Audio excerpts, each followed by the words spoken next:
जैसे कि आप सबको पता है, आज हमारे धरने का 8वां दिन है, आज हमारे धरने का 9वां दिन है और आज सोनम वांगचुक जी को मजबूरी में अनशन पर बैठना पड़ा है क्योंकि ये जो सरकार है वो सुनने को तैयार नहीं है। इतने सारे पेपर लीक हुए, उसके बाद भी कोई एक्शन नहीं लिया गया धर्मेंद्र प्रधान के ऊपर। पेपर लीक के बाद 20 से ज़्यादा बच्चों ने सुसाइड की, उसके बाद भी धर्मेंद्र प्रधान के ऊपर कोई एक्शन नहीं लिया गया। और उसके बाद हम लोगों ने सोचा कि हम धरना दे देते, हम आवाज़ उठा लेते, शायद इस देश का युवा आवाज़ उठाएगा तो कहीं ना कहीं सरकार सुनने को तैयार हो जाएगी। लेकिन फिर भी सरकार की तरफ से कोई एक्शन नहीं लिया गया धर्मेंद्र प्रधान के अगेंस्ट। तो मजबूरी में सोनम वांगचुक जी को आज अनशन पर बैठना पड़ा है। ये बहुत ही दुखद बात है कि ये सरकार इतनी इंसेंसिटिव क्यों हो गई है।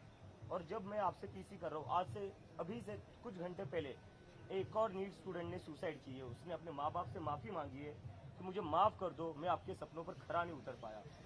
तो जब तक धर्मेंद्र प्रधान अपनी कुर्सी पर बना रहेगा तब तक इस देश का स्टूडेंट जो है वो ऐसे ही मरता रहेगा। Dharmendra Pradhan is a terrorist of India और हम चाहते हैं कि धर्मेंद्र प्रधान के अगेंस्ट अबेटमेंट टू सुसाइड का केस लॉन्च किया जाए।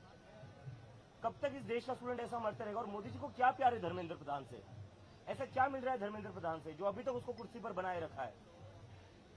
1 करोड़ से ज्यादा स्टूडेंट्स परेशान है, रोज स्टूडेंट सुसाइड कर रहे हैं और मोदी जी कहते हैं उनके बर्थडे पर हाईली कमेंडेबल वर्क। क्या कमेंडेबल वर्क है?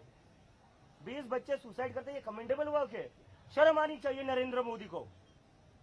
पेपर लीक पर एक ट्वीट नहीं किया, 20 से ज्यादा बच्चों ने सुसाइड करी, उस पर एक ट्वीट नहीं किया।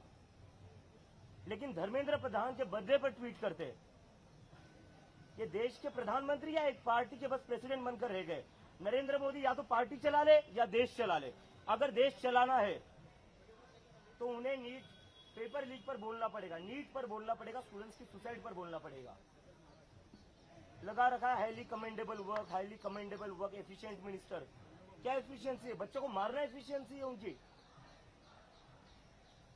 और अगर नरेंद्र मोदी धर्मेंद्र प्रधान का इस्तीफा नहीं लेते तो कहीं ना कहीं इन बच्चों का खून नरेंद्र मोदी के हाथों पर भी लगे, जिम्मेदारी उन पर भी आएगी। तो नरेंद्र मोदी के पास अभी भी वक्त है, या तो वो धर्मेंद्र प्रधान को हटा दे, नहीं तो फिर जनता उनको हटा देगी। क्योंकि इस तरह इस देश के स्टूडेंट्स मर नहीं सकते। हर रोज स्टूडेंट सुसाइड कर रहे हैं। अभी इस थोड़े घंटे पहले मैंने न्यूज पढ़ी, एक और नीट के स्टूडेंट्स ने सुसाइड करी है। और क्या हो रहा है? मन की बात देख रहे हैं धर्मेंद्र प्रधान जी, नरेंद्र मोदी जी मन की बात कर रहे हैं। कौन से डिल्यूजन में रह रहे हैं ये लोग? और इतने कैसे बेशर्म हो गए ये कि बच्चे रोज सुसाइड कर रहे हैं और वो प्रधानमंत्री अपना मस्त किसी दुनिया में रह रहा है, अपनी मन की बात कर रहा है। अरे स्टूडेंट्स के मन की बात सुन लो यार, उन परिवारों के मन की बात सुन लो जिनके बच्चों ने सुसाइड करी है। बोर हो गए हम 12 साल से आपका मन की बात सुनकर, पका दिया है पूरे देश को। उनके अपने मंत्री भी उनके मन की बात नहीं सुनते। अब तो मोदी जी धर्मेंद्र प्रधान को निकाल दीजिए, वरना जनता आपको निकाल देगी। और दूसरी बात, अभी जब से सोनम सर यहाँ पर अनशन पर बैठे हुए, हमने दिल्ली पुलिस को रिक्वेस्ट किया है कि एक पोर्टेबल टॉयलेट तो अंदर लाने दीजिए। सोनम सर अनशन पर बैठ रहे, उनकी तबीयत जैसे जैसे अनशन आगे बढ़ते जाएगा तबीयत खराब होते जाएगी, तो वो कैसे टॉयलेट का इस्तेमाल करेंगे? यहाँ के टॉयलेट में तो इन्होंने पानी भी बंद कर दिया है। मैं सारी मीडिया से रिक्वेस्ट करता हूँ, यहाँ पर जो टॉयलेट और पीछे जो टॉयलेट है वहां जाकर देखिए आप। टॉयलेट की सफाई भी जानबूझकर ये लोग नहीं कर रहे ताकि कोई इस्तेमाल न कर पाए। तो ऐसी सिचुएशन में जो इंसान अनशन पर बैठा हुआ है तो उसके लिए एक पोर्टेबल टॉयलेट तो अलाउड ही किया जा सकता है ना। दिल्ली पुलिस को एक पोर्टेबल टॉयलेट से डर क्यों लग रहा है? एक पोर्टेबल टॉयलेट लगाने से कौन सा कानून टूट जाएगा? या पोर्टेबल टॉयलेट यूज करना भी एंटी नेशनलिज्म हो गया इस देश में।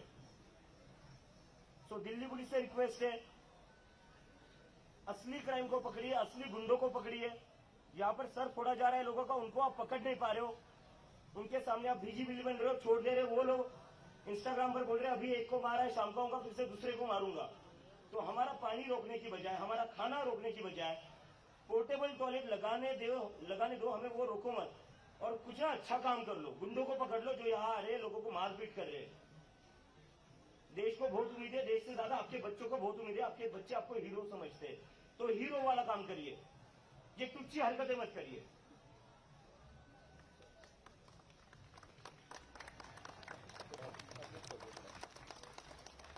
देखिए यहाँ पे जो वायलेंस हुआ था उस पे हम लोगों ने आपको डिटेल दिया था। जो निशु है, उनके पापा है संजय जी, उनके ऊपर हमला हुआ था। हम लोगों ने तब से लेके आज तक दिल्ली पुलिस को बार बार रिक्वेस्ट किया कि दलित समुदाय से आते हैं तो SC/ST एक्ट जैसा कड़ा कानून उन पे लगना चाहिए। ये जो वायलेंस करके गए, दिल्ली पुलिस ने जो FIR फाइल किया है बहुत ही सिंपल सा FIR है। अगर कोई छोटा मोटा हम लोगों के बीच में झगड़ा हो जाए वो वाला धारा लगाया है अभी, लेकिन SC/ST एक्ट जैसा कड़ा कानून वो नहीं लगा रहे, वो बच रहे हैं। जो 2 लोग थे अंदर उनको आइडेंटिफाई कर लिया, FIR में उनका नाम भी है, लेकिन तब भी दिल्ली पुलिस हेजिटेट कर रही है SC/ST एक्ट लगाने से।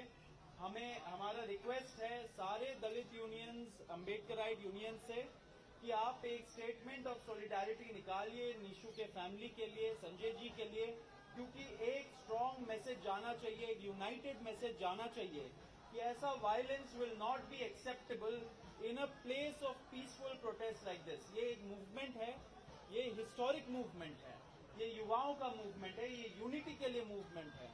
ऐसे जो लोग आ जाते हैं जो असली दहशतगर्दी फैलाते हैं, उनका इसमें कोई स्पेस नहीं है। दिल्ली पुलिस पे प्रेशर बनना चाहिए, हम लोगों को आवाज उठानी चाहिए कि दिल्ली पुलिस अपना काम कर ले। लॉ एंड ऑर्डर मेंटेन करना, यहाँ पे सेफ्टी सिक्योरिटी मेंटेन करना एंड वायलेंस होने के बाद एक स्ट्रांग मैसेज भेजना उनका ड्यूटी है। अब हम लोग अगर उनको ड्यूटी पढ़ाए तो हमें बोल देते कि आप हमें सिखाइए मत, लेकिन फिर आप ड्यूटी भी नहीं करते हो। तो दिल्ली पुलिस से फिर से हमारा रिक्वेस्ट है कि SC/ST एक्ट एंड जो एक स्ट्रिक्ट सेक्शन है ग्रेवियस हर्ट का IPC में, वो आप लगाइए, जिसमें 10 साल तक की सजा हो सकती है, अरेस्ट का प्रावधान है, वो आप लगाइए। इतना टाइम नहीं लगता है, ये प्रोसीजरल ग्राउंड्स हमें मत गिनाइए। एक्टिविस्ट लोग, स्टूडेंट्स लोग, अगर हम लोगों से कुछ एक छोटी सी भी गलती हो जाती, हमारे अगेंस्ट एंटी टेरर मुकदमा चला दिया जाता अभी तक। इससे हम लोग बार बार बोल रहे कि पीसफुल प्रोटेस्ट, हम अपने साइड से कोई गलती नहीं करेंगे। तो ये सारा बर्डन हम सिटीजन्स के ऊपर क्यों होना चाहिए? जो दहशतगर्दी फैला रहे उनके खिलाफ क्या UAPA नहीं लगना चाहिए? क्या उनके खिलाफ SC/ST एक्ट नहीं लगना चाहिए? क्या उनके खिलाफ NSA नहीं लगना चाहिए? तो ये सारे कड़े कानून उनके ऊपर लगाइए। दिल्ली पुलिस से फिर से दरखास्त है कि आप करिए एंड लोगों को एक विश्वास दिलाइए कि दिल्ली पुलिस हम लोगों के साथ खड़ी है, पीसफुल प्रोटेस्टर्स के साथ खड़ी है, लॉ के साइड खड़ी है। ये नहीं कि जो गुंडे हैं जिनके ऊपर कुछ मिनिस्टरों का हाथ है, जो BJP RSS से उनको सपोर्ट है, उनके साथ खड़ी है। दूसरी चीज, यहाँ पे भूख हड़ताल हो रही है, बहुत सारे लोग भूख हड़ताल में ज्वाइन करने के लिए रिक्वेस्ट कर रहे थे। सब लोगों, जैसे सोनम वांगचुक जी का भी मैसेज था, इंडिविजुअल लेवल पे आप कर सकते हैं, लेकिन बहुत केयरफुली करिए। हंगर स्ट्राइक मतलब बहुत आसान चीज है नहीं, इस पे बहुत डेडिकेशन लगता है एंड बहुत सेंसिटिव चीज होती है, तो सोच समझ के आप लोग करिए। इंडिविजुअल लेवल पे आप कर सकते हैं। Thank you.